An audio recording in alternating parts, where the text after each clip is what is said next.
4월 2일 주일 공회 앞에 서신 예수님이란 제목으로 마태복음 26장 57에서 68절의 말씀입니다. 사랑의 하나님 감사합니다. 오늘도 하나님의 말씀을 묵상할 수 있는 시간을 우리에게 허락하시니 감사합니다. 이 시간을 통하여서 하나님의 말씀이 들리고 복음이 들리기 원합니다.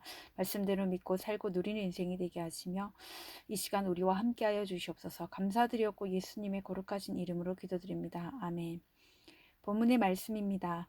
예수를 잡은 자들이 그를 끌고 대제사장 가야바에게로 가니 거기 서기관과 장로들이 모여 있더라. 베드로가 멀찍이 예수를 따라 대제사장의 집들에까지 가서 그 결말을 보려고 안에 들어가 하인들과 함께 앉아 있더라.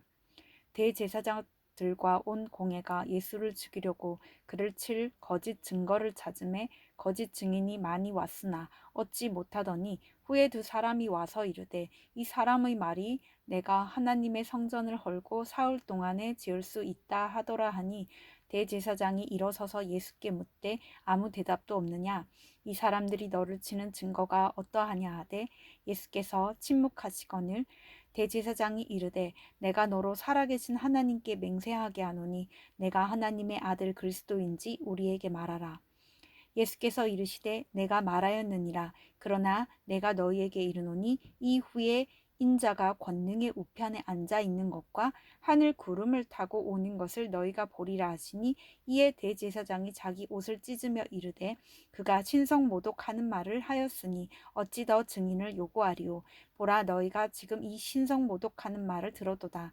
너희 생각은 어떠하냐 대답하여 이르되 그는 사형에 해당하니라 하고 이에 예수의 얼굴에 침 뱉으며 주먹으로 치고 어떤 사람은 손바닥으로 때리며 이르되 그리스도야 우리에게 선지자 노릇을 하라. 너를 친 자가 누구냐 하더라. 아멘. 도움말입니다. 가야바는 예수님 당시의 대제사장으로 AD 18에서 36년까지 대제사장 직책을 맡았습니다. 대제사장 안나스의 사위로 예수님의 체포와 처형을 계획한 공회를 주관했습니다. 예수님의 부활 승천 이후에는 사도들을 핍박했습니다. 외교와 행정에 능통했으나 AD 36년 수리아의 로마 총독 비텔리우스에 의해 해임되었습니다. 공회는 사내들인으로 대제사장과 장로와 서기관들로 구성된 유대인의 최고 성직자 법정을 말합니다. 하지만 사형 선고는 오직 로마인들만 할 수 있었습니다. 신성 모독은 하나님을 모독한다는 뜻입니다. 본문 요약입니다.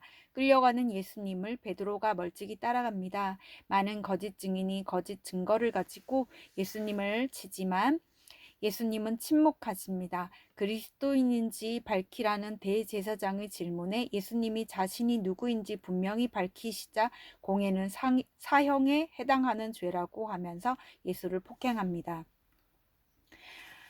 오늘의 중보기도입니다. 목회자들이 원수의 공격을 주께 맡기고 세상의 공회 앞에서 예수가 그리스도라고 담대히 전하게 하옵소서. 아멘. 본문 해설입니다. 첫 번째, 멀찍이 따라가는 베드로 57에서 58절의 내용입니다. 우리가 예수님을 공회 앞에 세우고자 끌고 갈 때 베드로가 예수님을 멀찍이 따라갑니다. 베드로는 예수님을 사랑하지만 주님이 누구신지 잘 모르기에 다른 제자들처럼 언제라도 도망갈 수 있게 멀찍이 따라간 것입니다. 이처럼 우리도 치유와 기적의 주님만 좋아하고 내 죄 때문에 고난받고 죽임당하는 주님을 싫어하면 공회 앞에서 주님을 증언하기보다 그 결말을 보려고 하인들과 함께 앉게 됩니다.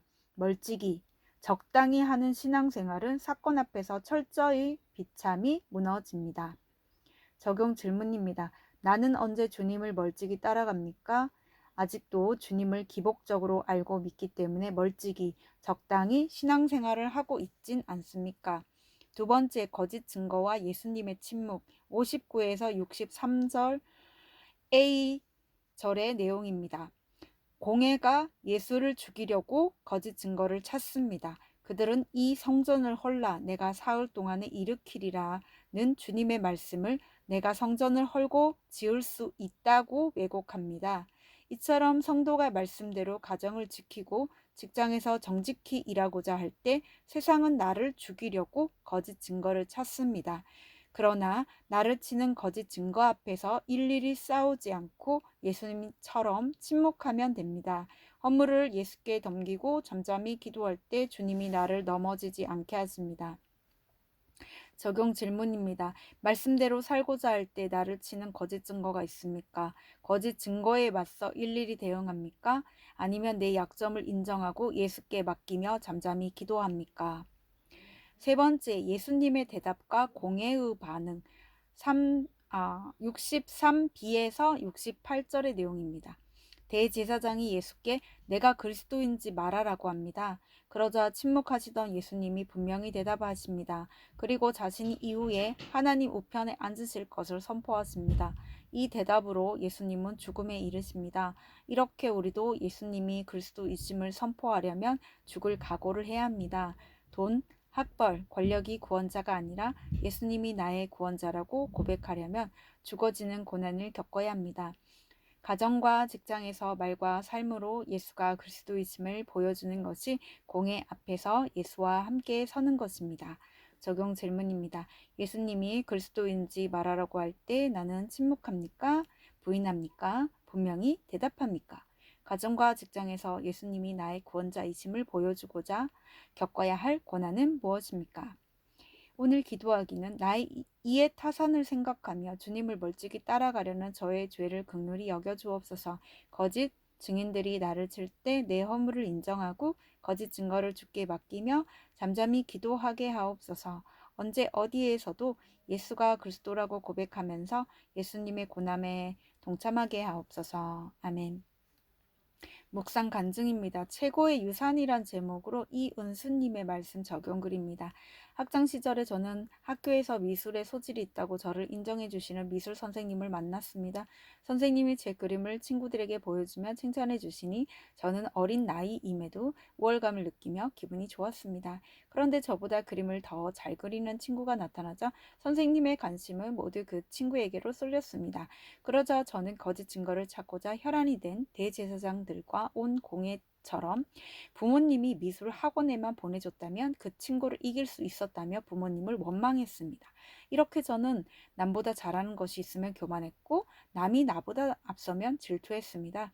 이렇게 내 모습을 보지 못하니 어른이 된 후에도 저는 당연하다는 듯 가족에게 돈을 빌리며 살았습니다. 그러다 마침내 오빠에게 거절을 당하고 나서야 할 수 없이 가족을 떠나 교회 공동체에 속하게 되었습니다. 소그룹 모임에서 지체들이 친정 식구들에게 돈을 그만 빌리라고 권면해 주었지만 저는 그 말을 듣지 않았습니다. 그리고 육아를 핑계로 교회를 떠나려고 할 때 친정 어머니의 강경화 사건이 찾아왔습니다. 그제야 저는 내 힘으로 할 수 있는 것이 없음을 깨닫고 공동체에서 들은 말씀이 생각나 예수님을 다시 찾았습니다. 현재 친정 어머니는 치매를 심하게 앓고 계시는데 종잡을 수 없는 언행을 하시는 어머니께 말과 삶으로 예수가 그리스도임을 보여드리는 게 여간 힘든 일이 아닙니다. 그러다 때론 부모님의 재산을 많이 받은 친정 오빠와 비교하면서 난 겨우 몇백만 원밖에 못 받았는데 하며 생색이 올라오곤 합니다.